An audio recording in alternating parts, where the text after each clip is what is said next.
Sure, the idea of cutting out carbs or drinking more juice or burning calories at a crazy rate might seem like an ideal way to start the new year. But go about these resolutions in the wrong way and you'll end up a miserable, unhealthy wreck before February. And that's no fun for anyone, is it? Ask basically anyone the best way to lose weight, and most of them are probably going to suggest getting rid of all that pasta, bread, and junk food in your diet. Definitely no cheese in the can. While cutting out carbs will almost certainly cause you to lose weight, there are many pitfalls to an ultra-low-carb diet.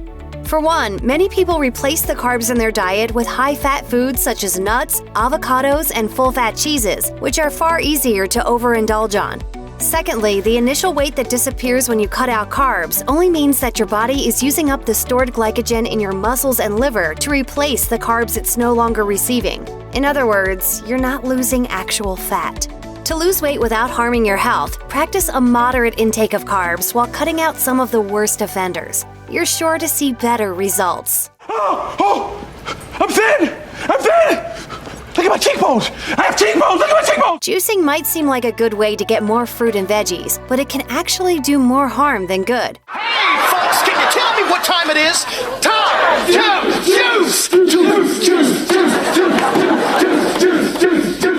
Unfortunately, juicing does nothing to remove the sugars found in fruit, but removes all the fibers that work to slow the digestion of those sugars, leading to possibly dangerous blood sugar spikes. In fact, juicing to lose weight tends to backfire, as all those fruits and veggies crammed into one drink usually ends up being a calorie bomb. It's much healthier to stick with what you know is safe and eat your fruits and veggies whole.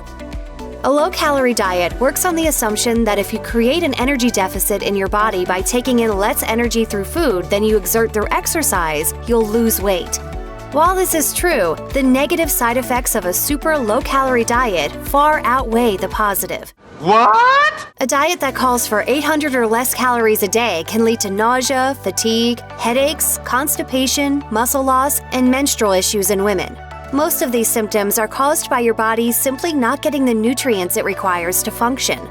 No matter your weight loss goals, putting your health at risk for a smaller waistline shouldn't be on your list of New Year's resolutions.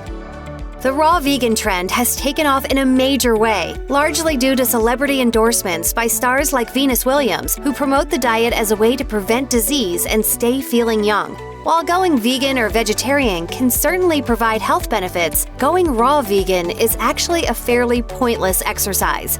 Raw food diets are based on the assumption that cooking food destroys vital nutrients, which is only true to a very limited extent. The cold hard truth is that adopting a raw vegan diet can put you at risk of being deficient of vitamins B12 and D, zinc, iron, and omega-3 fatty acids, among others. A well-rounded combo of raw and cooked foods is never a bad thing. But remember, moderation is key.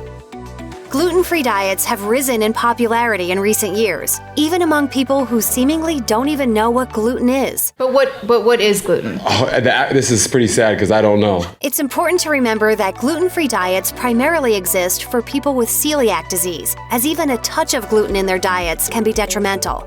While cutting down on gluten may benefit your gastrointestinal health, getting rid of it entirely can lead to deficiencies in necessary vitamins and nutrients like iron and calcium.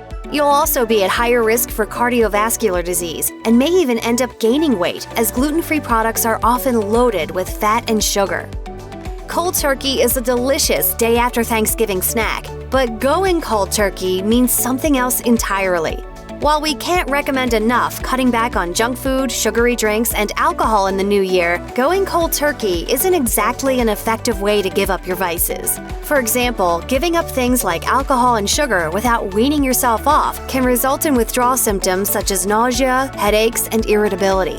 Not only will you feel horrible, but you're also more likely to cave in because the effort of quitting cold turkey has drained so much of your willpower. Instead, try cutting out the bad stuff gradually while moving towards more nourishing foods along the way. This is a new food for me. How else should I eat it? The other way. Can I get some cheese whiz?